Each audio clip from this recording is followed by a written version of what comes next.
Morning folks, it's Andy, the expedition hiker, and we're out on another walk. This time, let's guess where I am.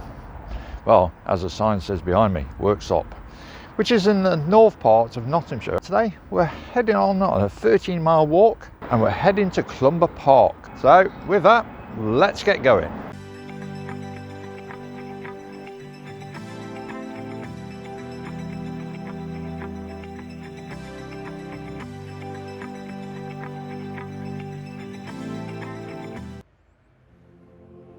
The priory here is an Augustan priory of St Mary and St Cuthbert and was founded around 1120 by William de Lovetot, Lord of Worksop Manor.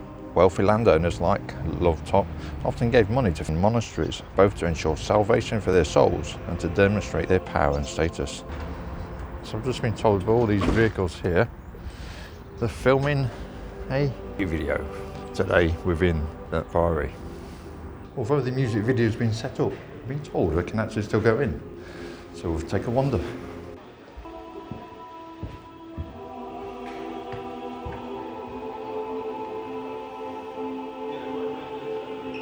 Well, we're inside the priory.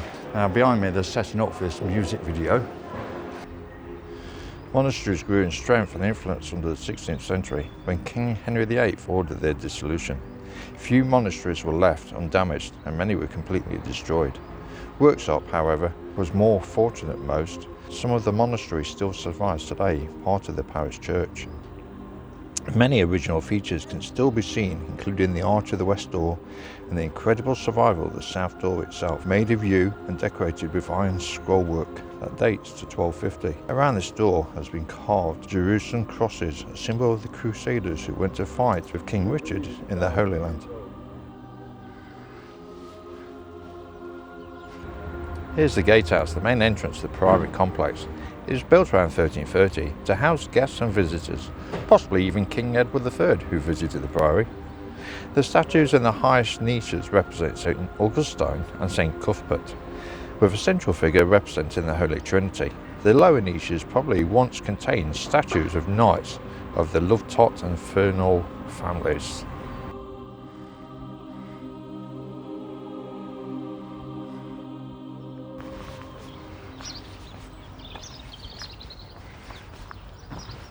So now we're walking alongside the Chesterfield Canal. It stretches 46 miles, one end being the market town of Chesterfield with its wonky spire. The opposite end is a place called Stallwith by the River Trent. Now the path we're actually walking alongside it, the Towpath, is actually known as the Cuckoo Way. It is a long distance walking path. It does stretch with the 46 miles of the canal. If you fancy that, you could try that one, which I might do myself one day. Maybe a weekend.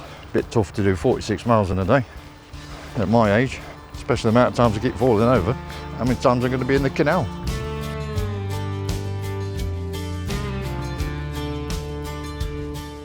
So where are we walking today? Well, we started at Worksop, the market town, and we started by the train station. We came up on the Robin Hood line, and then we're going to head down towards Hardwick Village, which was built part of the estate of Clumber Park. From there, we're going to go over to the Tank Wood, which has got a connection to Churchill. From there, we're going to walk past the South Lawns and then down to Clumber Bridge. Heading down into actual Clumber Park itself. We're next to the Clumber House, or what remains of it, past the chapel, and then heading up towards Worksop again, passing the priory before we actually finish off in Worksop. Eventually, it'll be 13 miles.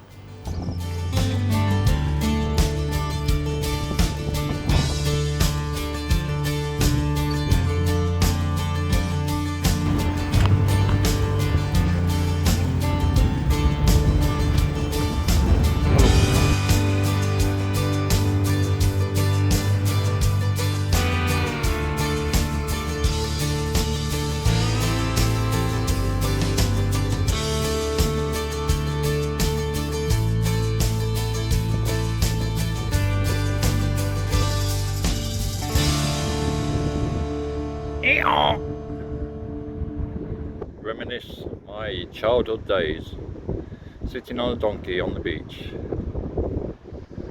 I remember them days.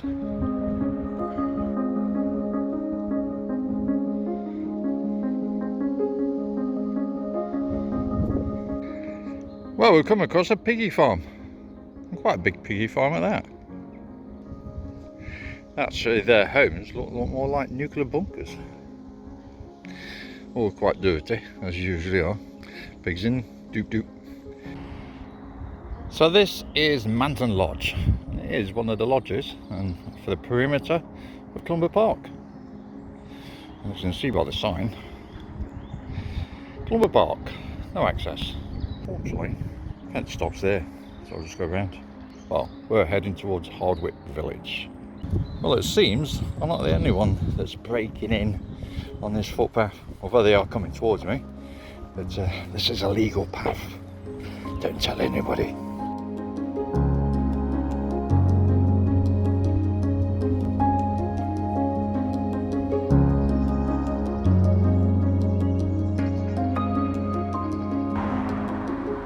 So we're just heading into the heart of Clumber Park, and behind me is Lime Tree Avenue. We're going to head that way, and we're going to head down towards Hardwick Village, which is about half a mile from here.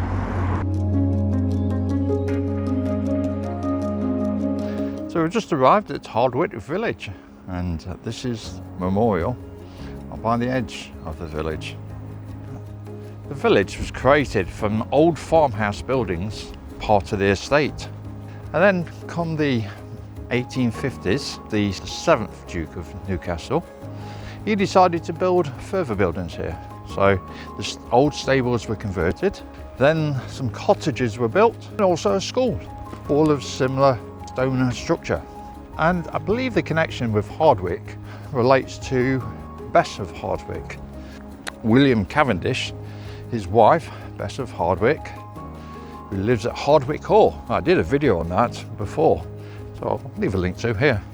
The connection of Hardwick Village, I think, goes back to William Cavendish and Bess of Hardwick, who built Hardwick Hall, as well as Chatsworth in Derbyshire. We are here at the moment, Hardwick Village. We've got Clumber Lake and the wetlands, and we're going to head down to Tank Wood now, and then eventually the Long Valley, and then towards South Lawns. Oh, it's just getting a little bit busy around here. Nice sunny day.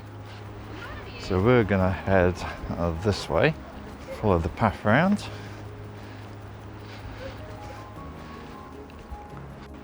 So this is Clumber Lake, it's also known as Serpentine Lake. It took 15 years to create. Obviously it's a man-made lake. There's actually 87 acres in size.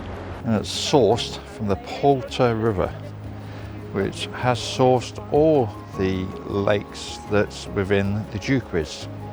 Now we can see just on our right hand side is the church, which is near enough where the actual house is, or used to be. Anyway, we're going to head this way. So this is the wetlands, and this is the exit point of the Clumber Lake, or Serpentine. The wetlands was formed during the late 1980s, when mining subsidence caused the flooding of what was then an agricultural field. For a few years after the initial flooding, water levels went up and down, ensuring a constant increase in wetlands and environment. At this time, the shallow open water to the field provided a very attractive venue for a number of wading birds, such as a little stint, and for others that had appeared infrequently, like greenshank and common sandpiper. The site is now settled, and with the invasion of rushes, reeds and sedges, a great crested grebe. I haven't seen one of those for a while.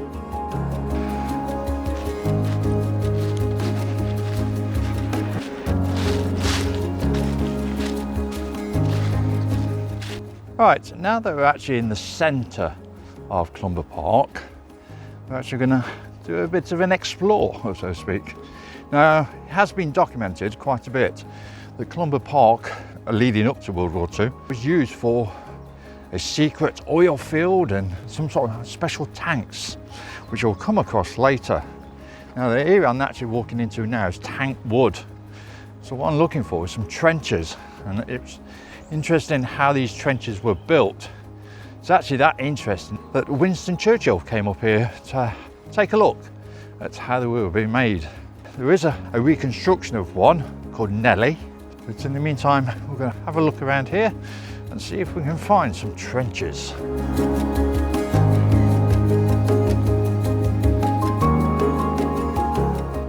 These buildings are within Tank Wood, appropriately. So although these buildings now are part of a sawmill, these were the buildings of where the tanks used to stay back in the Second World War, and the other machinery that was top secret.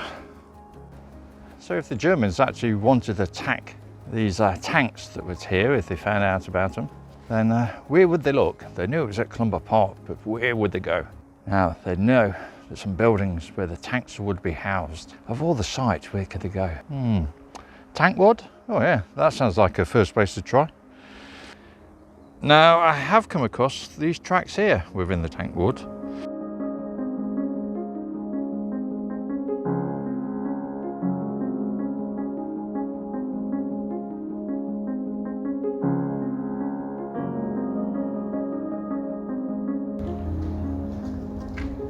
Here's an interesting looking stile. Open it up this way.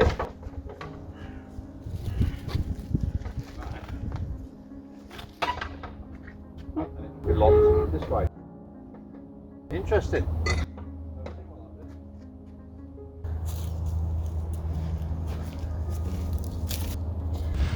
Well, I've decided to go off piste a little bit. We moved away from the track because I can't seem to find any markings of any trenches that's on South Lawns, and we actually are on South Lawns. So I thought if I come over to this woodlands area, we might find something a little bit better. I've got a feeling since the Second World War that most of these trenches have been filled in. But there was meant to be remains of paths, so let's go off the path, see if we can find any. Now, I do believe when it was all discovered about Clumber being a World War II secret site and all these tanks and oil fields being built, they were going to do a trail, but looking online, can't seem to find anything that fits that.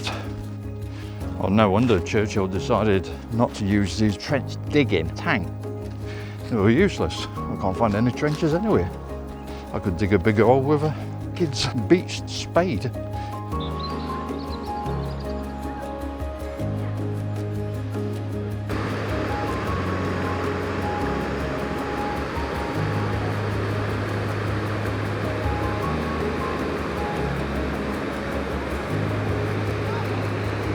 This is Clumber Bridge, built between 1763 and 1770. Built to limestone.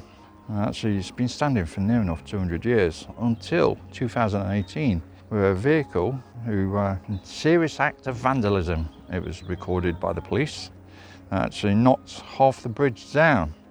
The right hand side was taken down, then the car at the end was decided to be burnt out as it was still on the bridge, which actually made most of the bridge collapse. From 2018 to 2020, the National Trust restored the bridge. It stands over the River Poulter. And we can see the bridge is still closed off to vehicles. Well, this is the grotto. It's not the grandest of grottos I've ever seen.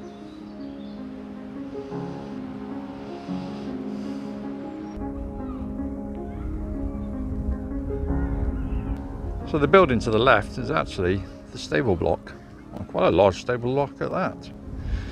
And then if we look to our right, now back in the day, the waterfront was just by where this path is. As you can see by some of the pictures, well, you could hop, skip and jump into the water from actually the patio.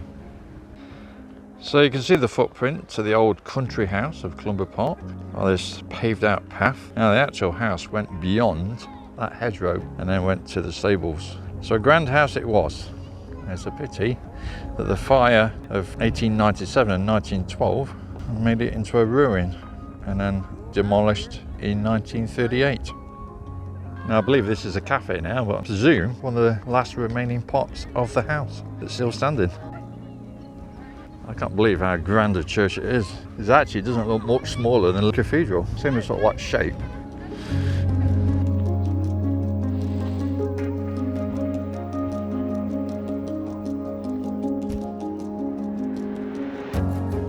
So we can just about see the opposite side of the lake. So obviously would have been facing the house is the Greek temple. The cricket pavilion, which is this building to the left, that used to be a hospital, although it must have been a very small hospital during World War II. I must admit, although Clumber Park is a great, beautiful area to walk in, I think it's about 870 acres in size, so plenty of walks you can do around the estate. And this walk's been great as a walk, but coming onto Clumber Park, I did expect a little more. Did I expect at least signposts telling me where things may be, and there may be even the information centre be able to give me some knowledge as well, but sadly that's not being the case.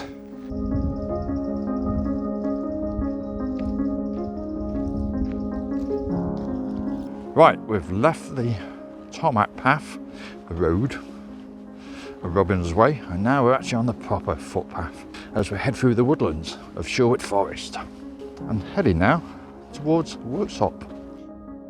Well, to be quite honest, in the middle of the woodlands where it's deserted, I'm the only person I've seen for the last probably hour, I was going to come across this signpost saying Dover 504 miles to my left and Inverness 786 miles to my right. It's not really the one signpost that you would see in the middle of woodland.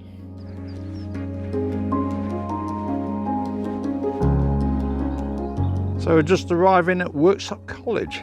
Now I did think about, oh, it's just the college at Worksop, but then just as we approach the buildings, can't see it that clearly from here, but my son played rugby against Worksop College, and if I remember right, they were quite a good team. So I think it's a public school.